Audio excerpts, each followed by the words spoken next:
We're the Jonases. We're a family of 10 plus a few more. I'm the mom PJ with my husband Jim, our daughter Brett, our sons Coulter, Emery, Fletcher, Graydon, and Hewitt, and our daughters Indigo and Jade. We have our hands full with raising dairy goats on our farm, making goat milk soaps and other products from their milk, all while homeschooling and homesteading happily. We love our life and sharing how we live on the other side of the fence. It is like 11:30 at night, and I was coming out here to do my last check. I feel like a bad goat owner. I don't know which goat that is. We had twin daughters, and this is one of them. This is the other one right here. So as you can see, they are pretty identical. So here she is. She did end up pushing a bubble out. The nose does appear to be right inside the vaginal opening at this point. Oh, we've got something coming out. So she is laid down, can often mean she's gonna probably start more vigorous pushing. Emery's gonna try to figure out the position of the baby.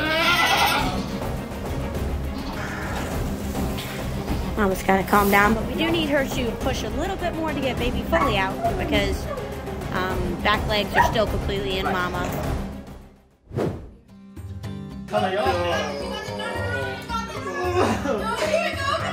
I told you to grunt. What did I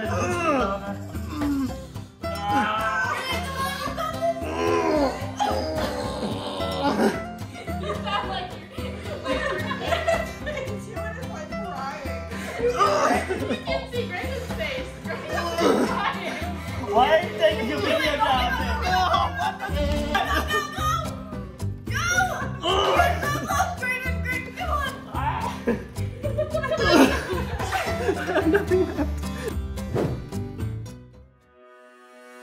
This was good. There you go. Good baby. Say ah, Sam. You got a full belly. Goodbye. You can have some more. Come here. Well, you gotta make your turn now. You gave up at it. There you go. Having new people on the farm to help is always an interesting experience for those of us who live and work here, because while we are totally involved in birth all the time, and my brothers can talk about a cervix with the best of them, it's not something that is normal for most people. Alright guys, we made it to Findlay safely, and we are at the park that we're going to get our engagement photos at, and now we are deciding on what clothes to wear, and we are not having much success at it because we both brought too many options and we have no clue what we want to wear. So yeah, we will let you know what we end up deciding on. Right, Ashton? Yeah. I can't move my eyebrows. I still can't believe you were dumb enough to do that. Hey, it happens. The worst part is, like, I've had to learn how to smile and do all of my facial features without my eyebrows because moving my eyebrows hurts.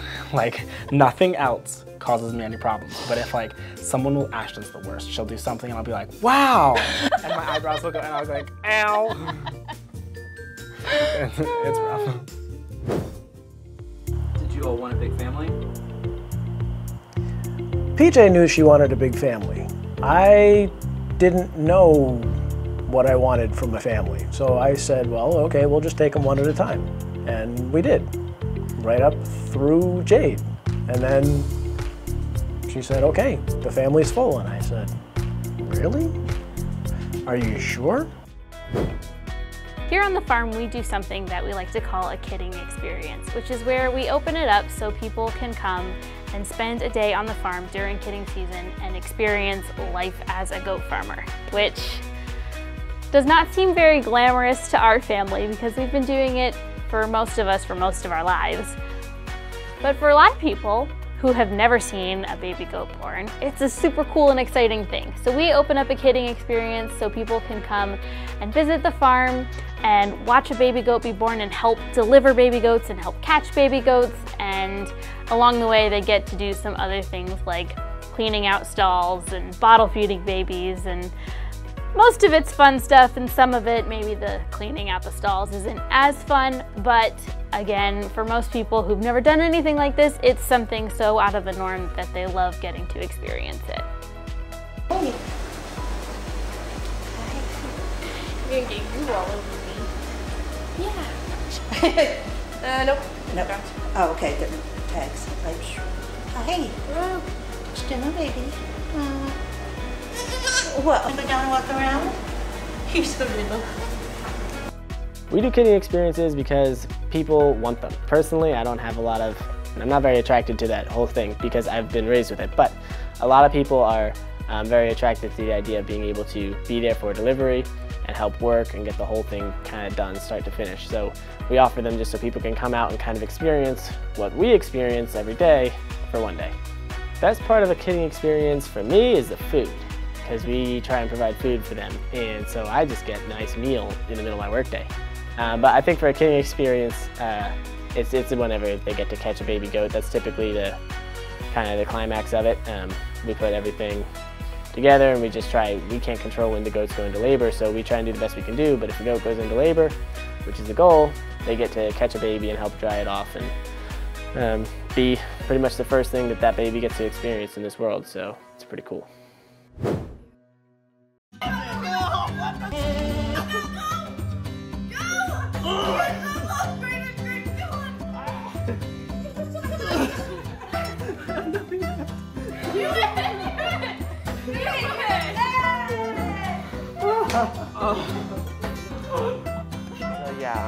We're all very competitive. Our entire family, we get very competitive in all forms of things, but I was very excited about the arm wrestle because that is the first time I've ever been graded in an arm wrestle.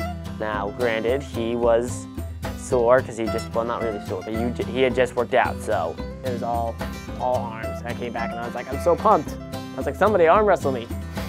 But I beat you. Push, push. Good job. Push, push. Nice! Yay! How competitive is our family? On a scale of 1 to 2 clear. How competitive is your family? Very competitive. Very competitive, yeah. Extremely competitive. Insanely. More so than the average family. Let's put it this way. Growing up, I was very competitive. I never liked to lose at things. I played a lot of team sports and individual sports, and as a wrestler, I had an undefeated junior year in high school. So, winning is something that I was used to doing, and I was always very competitive. Then I met PJ, and now one would think that I am not very competitive. I don't enjoy playing games much anymore. I don't do a lot of... And that's not my fault. I don't do a lot of challenges or things like that. Because you got used to losing or something. No, it's not that I got used to losing, but the competitiveness level is off the charts. We're so competitive that when other people aren't competitive, we just don't understand. We don't get it. It's like, what do you mean you're just done? You gave up, huh? I don't get it. Our family is extremely competitive. As Graydon says, we put the compete in competitive. Never heard him say that. I've never heard him say that. So every Thursday from 4:30 to 6:30, we have a thing we call Fam Jam, and it's a scheduled time, and we just hang out as a family. We don't do the exact same thing every time, so it changes. Sometimes we'll just clean up the house, sit on couches, we've watching documentaries, a movie, play some random games. It really just depends on what the feel is that week, but that's a scheduled time that we have every week that we just get to spend together as a family. I think Fam Jam is awesome. I love that I get to actually see all of my siblings at the same time because our lives are so busy that we don't usually all get together anymore. And I miss getting together with all my siblings. Fam Jam is just a time for us to return from all of our busy individual lives and come together and spend time together as a family. All our families. All our families? Yeah. Yeah. Yeah, I always knew I wanted a big number, a big family. I always had kind of 8 in the back of my head. I always said I wanted an even number of children. I did not want an odd number. I did not want anybody left out. So that was really important to me. So You know, 6 or 10 would have been good, but kind of 8 was always in the back of my head as the ideal number. My favorite thing about Dad has to be his goofiness, because a lot of people don't see it because he's so intimidating and serious on the outside. But if you get into like his personality and if you're comfortable around him. Which parent would you guys go to ask for something fun? Mom. When you want something fun, going to Dad is a sure recipe to not have it happen. If you go to Dad, you get told there's dishes to be washed. Or it's either no, go do something productive, or go ask Mom. I was gonna say, it depends. If you go to Dad and you say, this is what I'd like to do, and in order to get there, I already did this, this, and this, and I'm willing to do this. That's true. That is true. Or also, it depends on if it's food centered. If it's food centered, yes. If it's lay on food a centered, and sometimes you can. It also matters who's asking. Yes. I also think it matters. And when. Like Mom, the less information, the better. Right. Dad, the more information. I would say for sure one of my favorite memories of my parents is Dad's 40th birthday, going to Red River Gorge. Oh, that's the one that came to my mind, actually. that was the first one. scariest ride ever. Started out rough. So, to kind of go into the story real quick, it was for Dad's 40th birthday. Mom, unbeknownst to all of us, had made a surprise trip for us for Dad's birthday. So, she had other people pack all of our clothes for us, put them in the car when we were at this meeting, and then when we get to our exit, about to go home, Mom says to Dad, just keep driving. And Dad goes, Oh. It was like the most tense car trip ever because Dad just wanted to go home. And Mom was like, just keep driving, I'll tell you when we get there. And then we get to the middle of nowhere, Red River Gorge, Kentucky. And she has a rental house booked. It's all hill. It was super hilly to get to the house. And we drive big vehicles. Oh, and I've never been so scared of rolling backwards. When was it when you were like, there's suitcases in the back of the car? And of course, Fletcher, we're like an hour past our exit. Fletcher goes, where are we? But yeah, that was a good memory. Do you love being a grandparent? Next question. I love being a grandmother. Absolutely love it. Love, love, love it. Jim?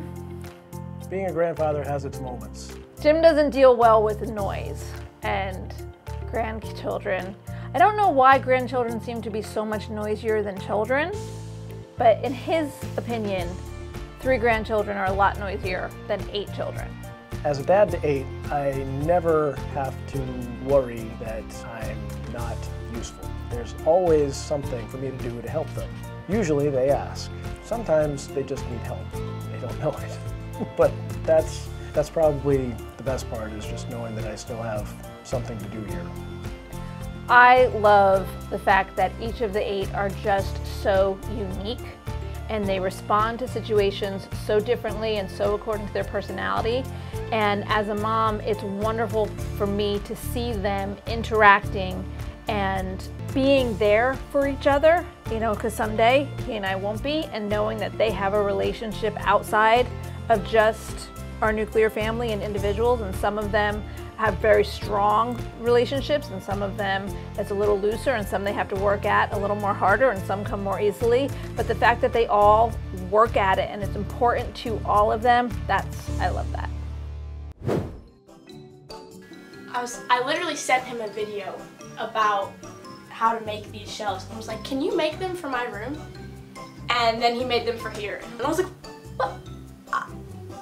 Okay, I guess. But he did a really good job. I like a lot of the stuff in here. We'll do a second. Yeah, I think he did a great job.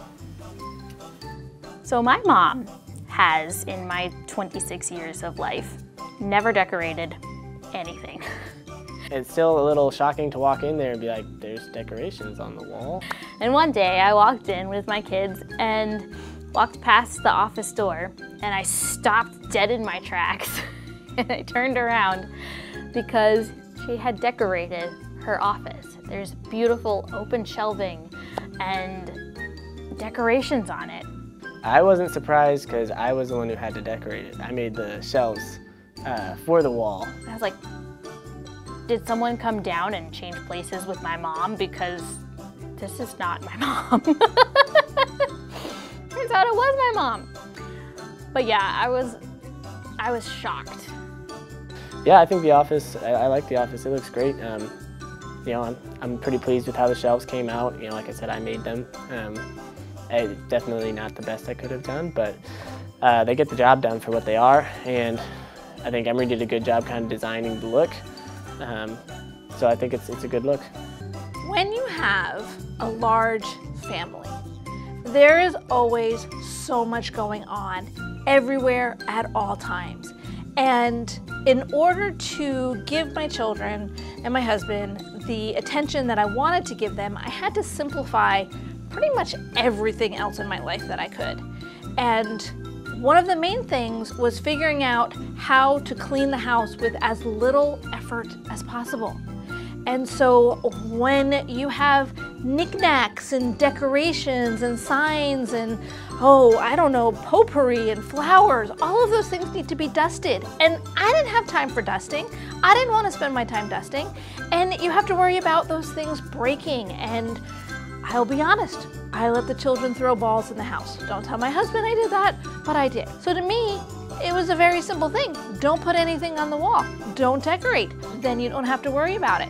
We have maps on the wall. Maps are key to homeschooling because everything you do, everything you talk about, almost all of it has a geographical component to it. So maps on the wall were great, but everything else, I didn't need any of it. Mama's gotta calm down, but we do need her to push a little bit more to get baby fully out because back legs are still completely in Mama. This is one of the reasons why we don't like breech births, because as you can see, now that she's got the shoulders out, she's just taking a breath. And if this baby were flipped around and backwards, the head would still be inside and that would be able to suffocate. She continues to push if there's a breech birth. Because Emery can only guide the baby out. He cannot pull on her because that could be hurtful to the mama and the baby. So he has to wait for the pushes to come along. So if it's breech, there's really not much we can do to help the baby get out of there. So it's a lot more difficult position to be in. Nice job, Mama. That one was quite quick. I love smooth, easy bursts like that, where we go from discussing whether there will be a second one to there being a second one within seconds. Little cute chamois boy. Twin boys. Twin boys. I'm just gonna check for a third one, but we're pretty positive she should be done. The first burst can be a little bit hectic. It's their first time mamas, but. The first birth of the year was a little bit exciting. It was definitely not an ideal time. No. That was probably the worst part of it, was that it was in the middle of the night. I mean, what, like 1 o'clock in the morning? Yeah, I think it was around 12:30 when he first woke me up. So it was not ideal timing, but there were some exciting parts for it. Yes, definitely. The beginning of the birth was pretty normal. The baby progressed pretty easily, but then about halfway through, when the baby was just about to get there, Mama just started not pushing. Like, she just stopped. And the baby was kind of just stuck there, which is a pretty scary thing to happen. Yeah, the baby was literally halfway out and just stuck. Wouldn't come out. Mama was done pushing, so. Yeah. So we basically just had to kind of wait for Mama to start pushing. So we basically just stayed there, but Emery was trying to slowly encourage Mama to push, and we finally were able to slip the baby out. It's always interesting seeing the first bucks of the year because they always tend to be the biggest, they always tend to eat the most, and they start to rule the pen from a very young age. Theory had her twin boys before any of the others did by like a few days. It wasn't, it wasn't like, okay, kidding season starts, and then we had, 6 the first day. So those two were by far the oldest, and they kind of rule the whole pen, take over everything, and but they're very healthy, very large, very pretty boys because they get the best of everything in the pen. Thank goodness you did your engagement photos already, though. Yeah, seriously. So we did our engagement photos 2 days before this happened. Like, We went the weekend up to Findlay, where Ashton lives, and we got back, and 2 days later, I was out in the woods with Graydon, and we were going to make a path to the creek, and was walking along, and we were just moving some dead trees, and I went and grabbed just a little one. I mean, it couldn't have been more than like, it's a little one. 15, maybe 20 feet tall, and I mean, just tiny, you know, and I grabbed it with one hand, and I just pulled it, and the bottom And you shredded half your face off. The bottom came out, and the top just stayed, and then fell directly on my nose. Just smash. So, yeah. What are you most nervous about with getting your engagement photos back? I'm not that nervous about them. He's most nervous. I was gonna say, I'm the nervous one of the two of us. I definitely worry, and I want everything to be perfect, and so not knowing and just not having them back yet, it just gives me enough things to worry about. And so it's not that I'm actually worried about anything in particular, it's just the unknown worries me. Are you glad his nose wasn't busted up for engagement? Yeah, he's very lucky that didn't happen beforehand. Yeah, because we would have had to reschedule. I would not get engagement photos with this. Not happening. They're just black and white. Like, you can't see my bald spot? Jade feels like she might have a small hernia. It's just the baby's supposed to be pushing up against it, but because it's butt first, it's not pushing up against it.